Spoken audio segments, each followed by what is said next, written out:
The strangest home in all of Louisiana sits 12 inches beneath the surface of Blue Cypress Bend. And on a June morning in 1887, Millie Voss presses her palm flat against a curved oak wall, watching a turtle drift past the sealed glass window beside her head, and thinks, "We actually did it."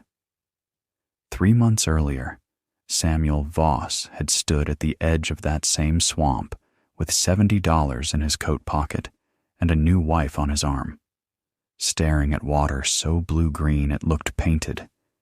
The land agent, a sweating man named Pruitt, had shrugged apologetically. "It's what you can afford." Samuel had looked at Millie.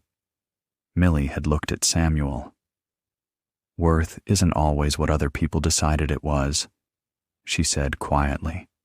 "Sometimes you have to make it yourself." Spring arrived in Blue Cypress Bend with the smell of mud and new blossoms twisted together, something sweet rotting at the edges, something bright pushing up through it. Samuel and Millie Voss arrived the same week, riding atop a borrowed wagon loaded with everything they owned: a cast-iron skillet, 2 wool blankets, a small trunk of tools Samuel had inherited from his father, a sack of dried beans, and each other. They were not, by any reasonable measure, prepared for what they had purchased. The land, if you could call it that, was a shallow stretch of cypress swamp at the southern hem of the settlement. The other parcels had gone fast. The Hendersons had taken the high meadow.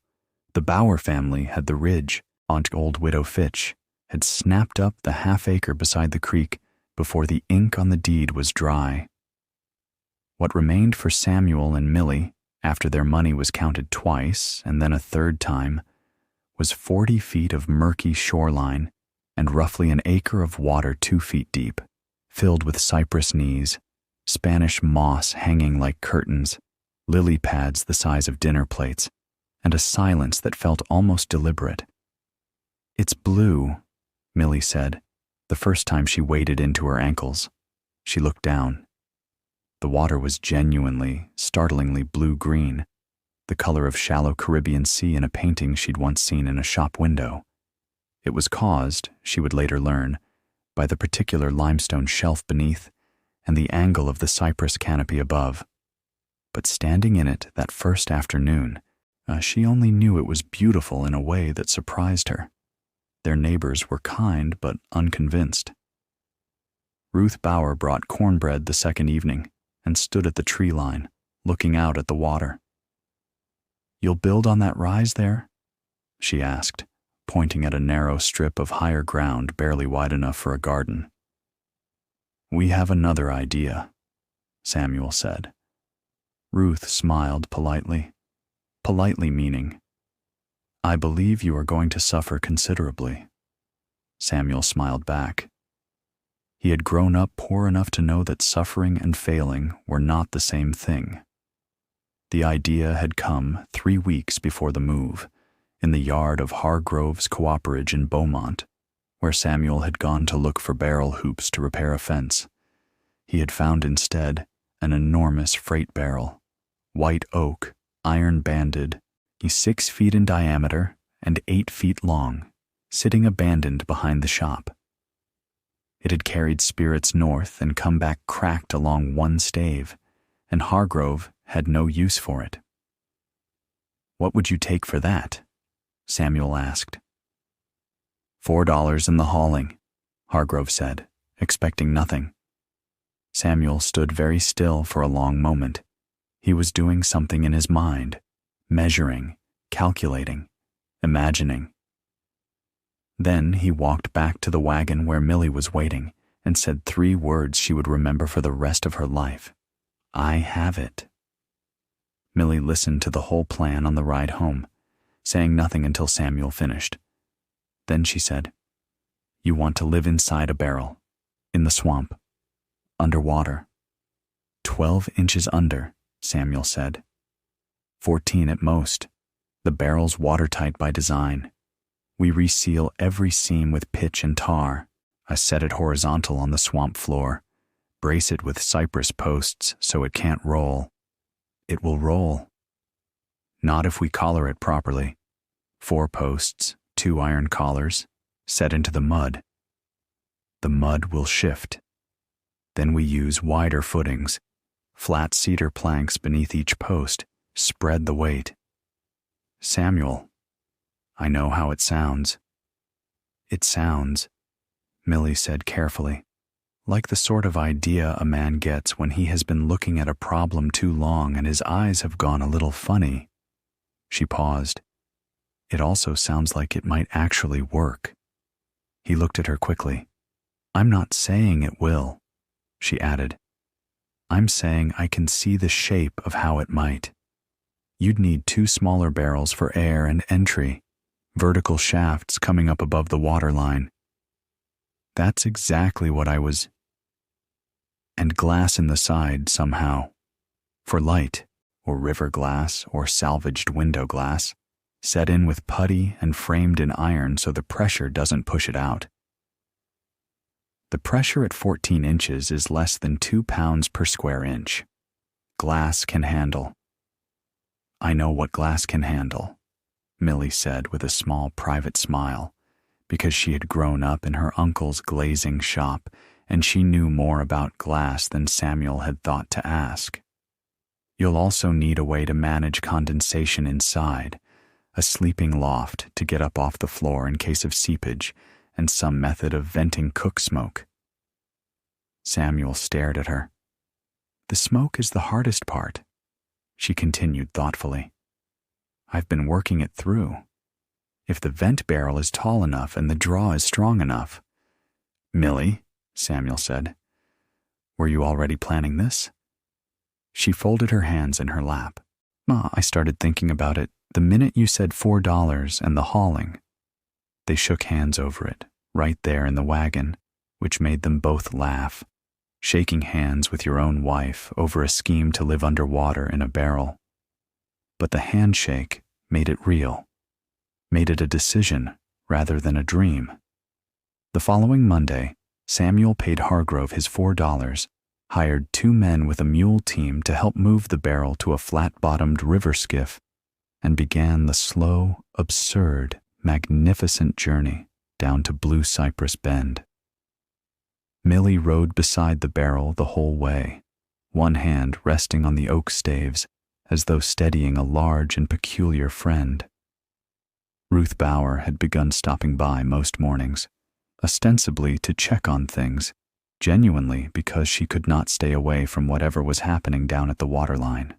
She was 51, widowed, practical to her bones, and she had decided on first meeting that Millie Voss was the most interesting person to arrive at Blue Cypress Bend in a decade. I don't think it'll work, Ruth said each morning. I know, Millie would reply cheerfully. I'll bring dinner tonight in case. Thank you, Ruth. This was how their friendship was built, on honest skepticism and consistent soup. Moving the barrel was the first great comedy of Blue Cypress Bend's spring season. It arrived on the skiff on a Thursday morning, and within the hour, every person within walking distance had found a reason to come stand at the shore and observe. The Henderson boys perched on a fence rail. Pruitt, the land agent, appeared from nowhere, thumbs in his vest. Even old Widow Fitch came down in her good boots, which meant she considered this worth dressing for. The barrel was, in simple terms, enormous. 6 feet across, 8 feet long, weighing somewhere near 400 pounds in its dry state.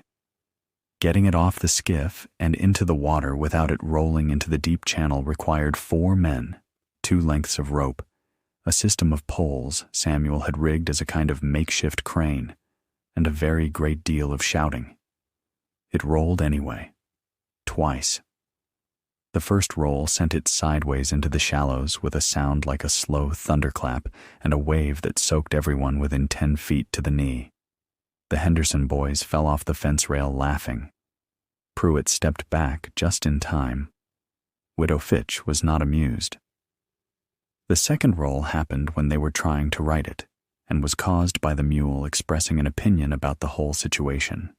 This roll was shorter but louder, and resulted in one of the hired men sitting down suddenly in the mud with an expression of profound philosophical resignation.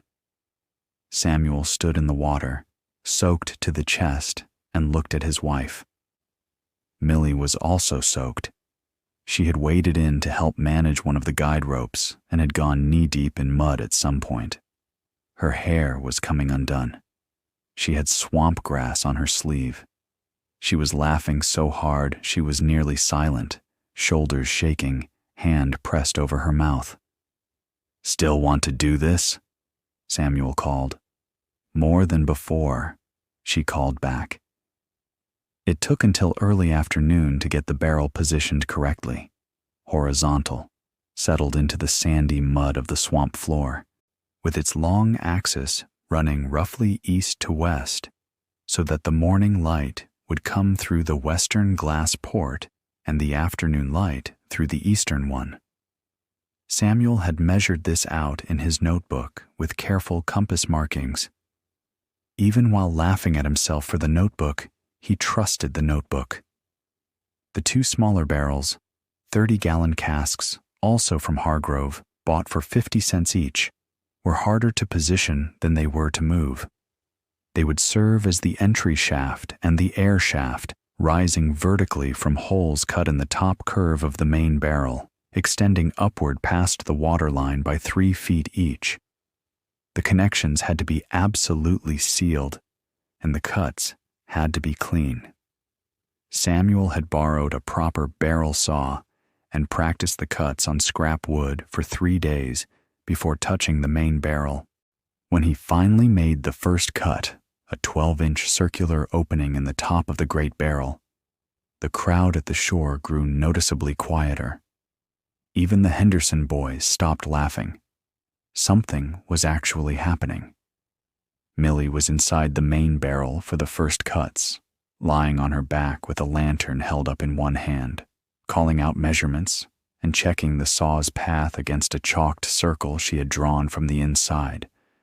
Her voice came out of the barrel, muffled, confident, directing. Samuel followed every instruction. 6 inches left, she called. Done. Now curve back. Follow the chalk. I see it. Stop right there. That's it. He stopped. The cut was perfect. When the disc of oak fell inward and Millie caught it one-handed in the lantern light, she passed it up through the hole to Samuel like an offering.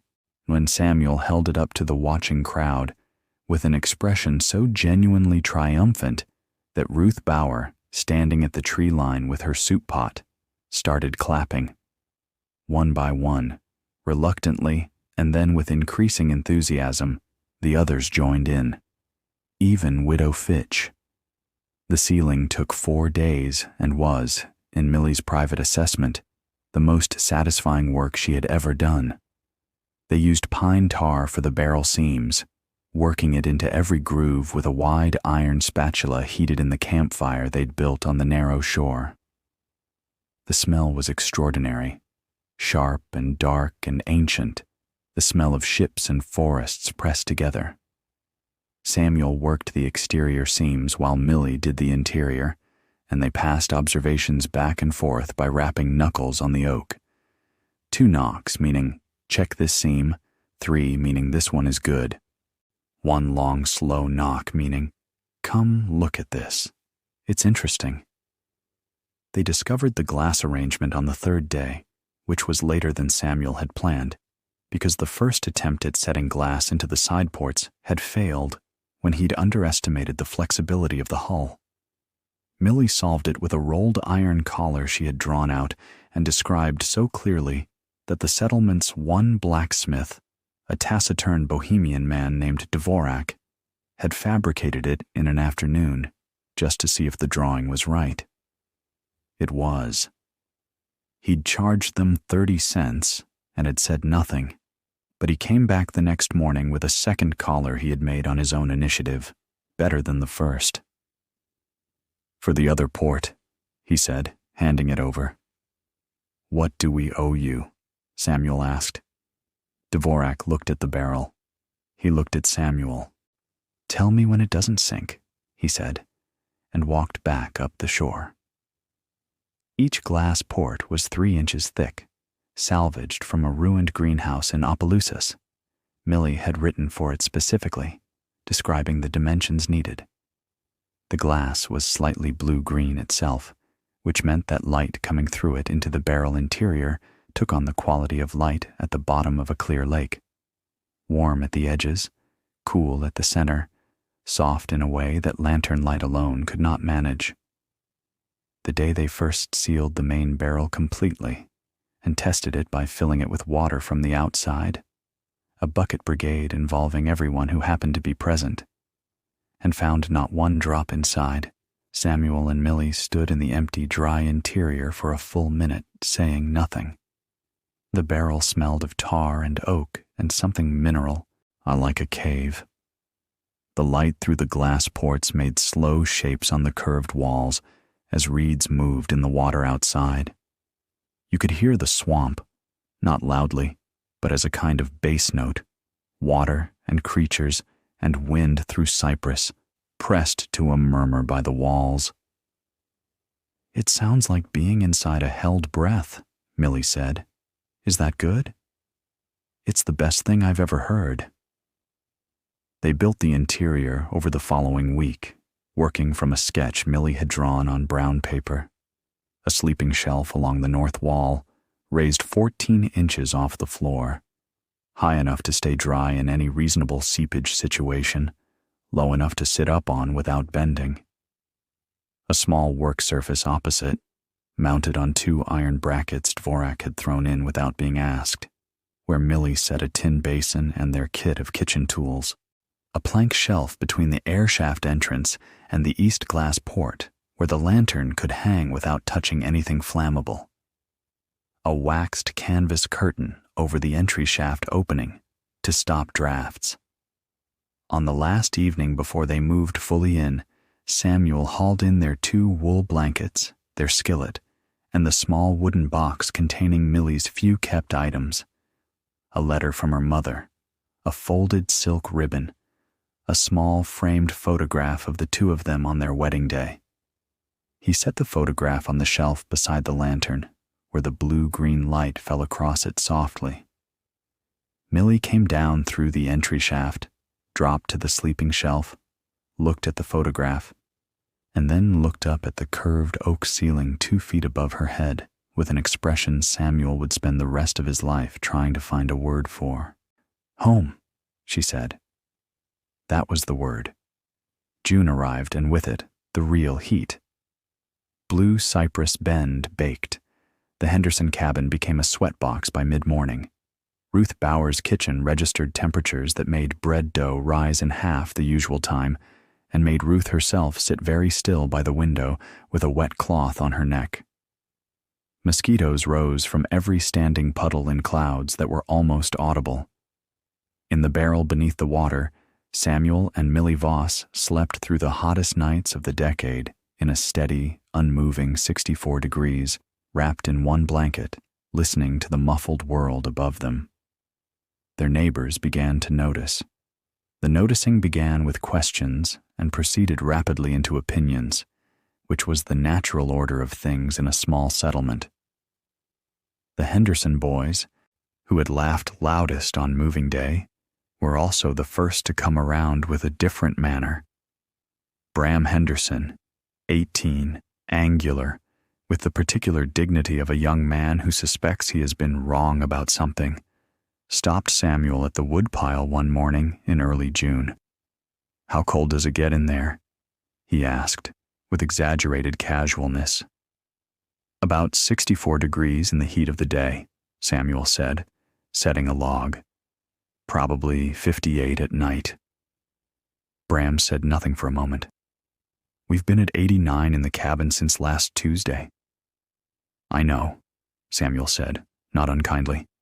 "I'm sorry for that." Bram picked up a piece of split wood, turned it over in his hands, set it down. "How do you manage the air?" Samuel explained the air shaft, the tall vertical barrel rising 3 feet above the waterline, saw its opening screened with waxed cheesecloth to keep out insects, oriented to catch the prevailing southwesterly breeze that moved across the swamp surface. He explained how the moving air created a draw that pulled stale air out of the living space, while fresh air came down the entry shaft. He'd learned this from a pamphlet about mine ventilation he'd found at the settlement's small lending shelf of books. A mine pamphlet, Bram said. Principles are principles, Samuel said.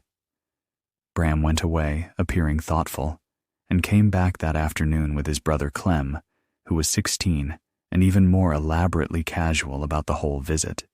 Samuel showed them both the entry shaft, the vertical barrel set into the swamp bank with a wooden stepladder going down into the water and then into the sealed connection, and allowed them to go down and look on the condition that they wiped their boots. They came back up very quiet. "It's nice in there," Clem said finally, as though this were a personal offense. Meanwhile, the subtler pressures were building.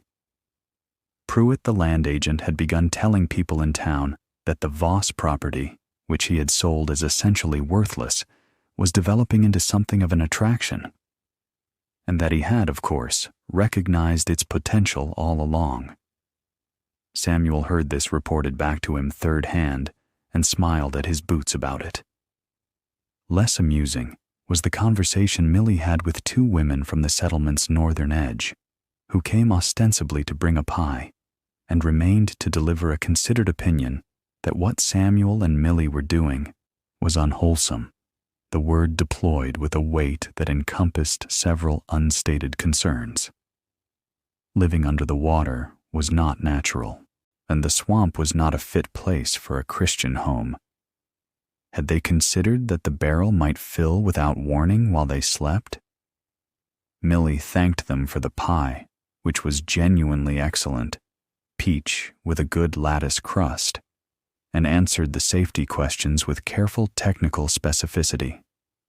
The entry and air shafts were fail-safes. The pressure differential made the barrel self-draining if the seals ever loosened in any single location. And she had, in any case, tested every seal herself. The women left without being entirely satisfied, which was perhaps inevitable. But Millie noticed, watching them walk back up the shore path, that they paused twice to look back at the swamp, at the clear blue-green water, or at the two small barrel tops rising from the surface like periscopes, with expressions that were not quite disapproval anymore, more like the early stage of something else, something working itself out. The rains came the third week of June and stayed. Not violent rains, Blue Cypress Bend was spared that, but steady, warm, heavy rains that lasted 4 and 5 days at a stretch and turned every low-lying yard into a shallow lake. The settlement's cabins, most of which had been built with optimism and haste on ground that was merely probably dry, began to show the consequences of this calculation. The Bower kitchen flooded to a depth of 3 inches, ruining 2 sacks of flour and the bottom shelf of the pantry. Ruth Bower managed this with impressive composure by moving everything above knee height and spending 3 evenings building a platform for her kitchen table. She mentioned it to Millie without self-pity, and Millie did not say anything comforting because Ruth had not asked for comfort. She asked instead if Ruth would like to bring dinner down to the barrel, since the barrel's interior was dry as August in there and they had room for company. Ruth said yes. That evening, 3 adults ate salt pork and boiled hominy at Millie's small work surface table, sitting on the sleeping shelf and a borrowed stool, with the rain falling on the swamp above them, visible as a kind of silver interference on the surface of the water seen through the glass ports. Thousands of tiny entry points, a shimmer and ring pattern spreading and overlapping in a continuous, hypnotic motion. The lantern light made the curved oak walls warm and amber.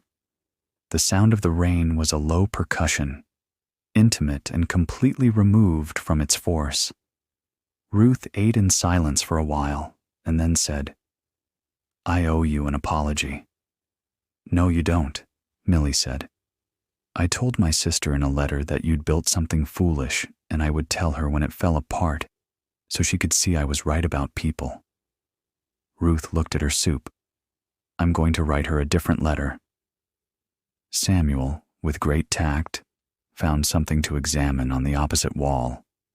But the real difficulty came from an unexpected quarter. A man named Goss, who owned a modest timber concern in the next settlement over, had heard about the barrel home and ridden over to see it. He was not mocking. He was assessing.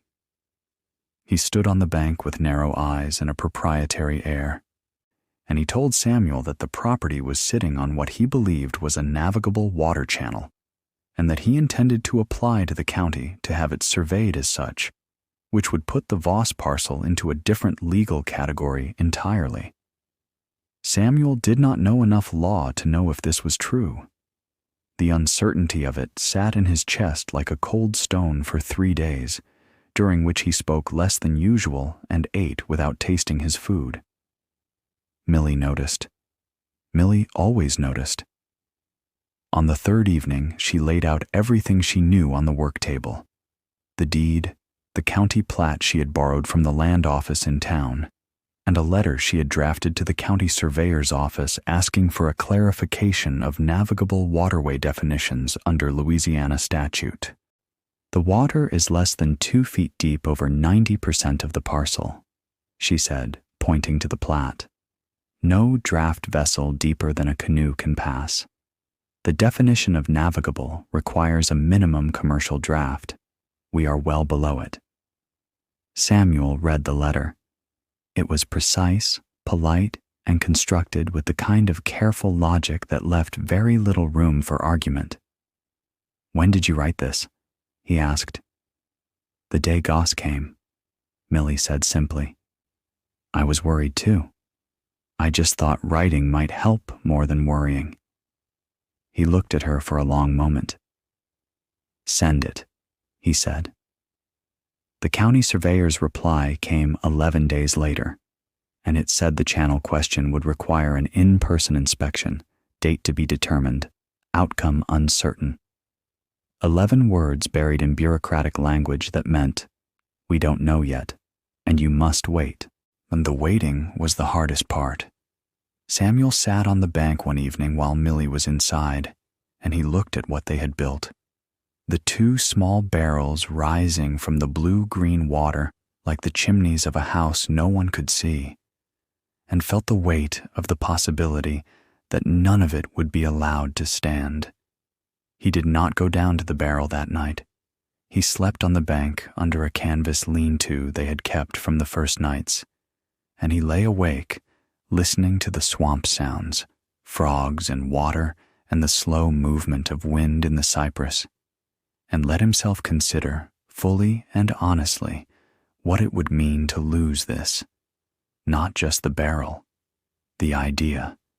The particular kind of believing it had required to take $70 and a salvage barrel and transform them into something beautiful. To be the people who looked at worthless swamp water and saw blue-green and clear. To have shaken hands with your wife over an impossible plan and then, improbably, built it. If the county ruled against them, they would lose the property. They would be back where they started. Less than where they started, because the barrel could not be moved intact. He thought about Millie inside, asleep on the shelf they'd built together, the lantern low, the glass ports dark with nighttime water, the whole structure quiet and sealed and safe. She had written the letter the day the threat appeared. She had turned worry into action, the way other people turned flour into bread, as a matter of course, without drama. He had built the barrel. She had built the home. Maybe that was enough, whatever came next. The surveyor arrived on a Tuesday in early July, a compact, methodical man named Arsenault, who wore a good hat and carried proper equipment and did not speak much. He spent 2 hours with his chain and rod, measuring. He went into the barrel. He looked at the glass ports for a long time. He took notes. Before he left, he stopped at the bank and looked back at the water. "Fine piece of work," he said to Samuel. It was not, technically, a legal ruling, but something in Samuel's chest unclenched. The official letter came 8 days later, on a Friday, delivered by a boy on a mule from the land office in town. Millie took it at the bank, thanked the boy, and did not open it immediately. She carried it down the entry shaft, sat on the sleeping shelf in the lantern light, and held it in both hands for a moment. Through the glass port, a small bream moved in unhurried arcs, silver and copper in the water.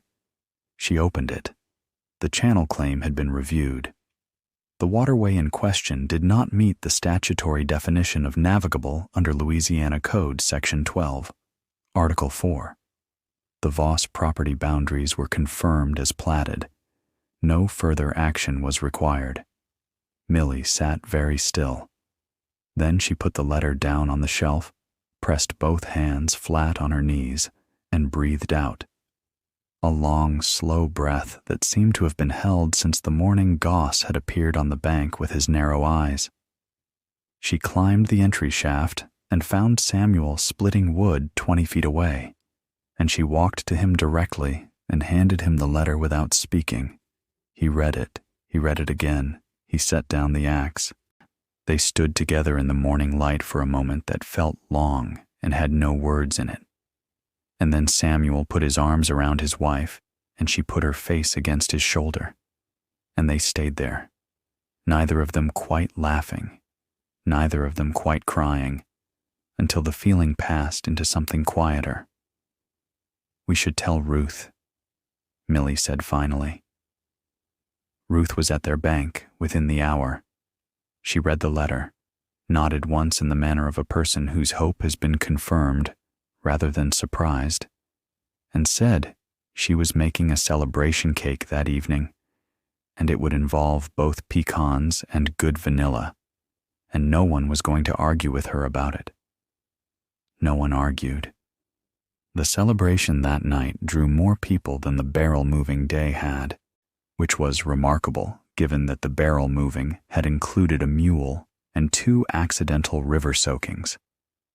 Ruth's cake was set on a plank table at the bank's edge. The Henderson boys came, including Bram, who brought his fiddle and played 3 songs without being asked. Dvorak, the blacksmith, arrived in a clean shirt, accepted a piece of cake, ate it standing, and stayed for 2 more songs without a word. Widow Fitch came in her good boots again, which by now everyone understood as her version of festive. Samuel and Millie brought everyone down to see the barrel interior, 2 and 3 people at a time, descending the entry shaft by the small wooden ladder and ducking through the waxed canvas curtain into the amber lantern light and the quiet mineral air. And each group came back up changed in some small way that was hard to specify, a little quieter, a little more thoughtful, moving more carefully, as people do when they have been somewhere that asked something of their imagination.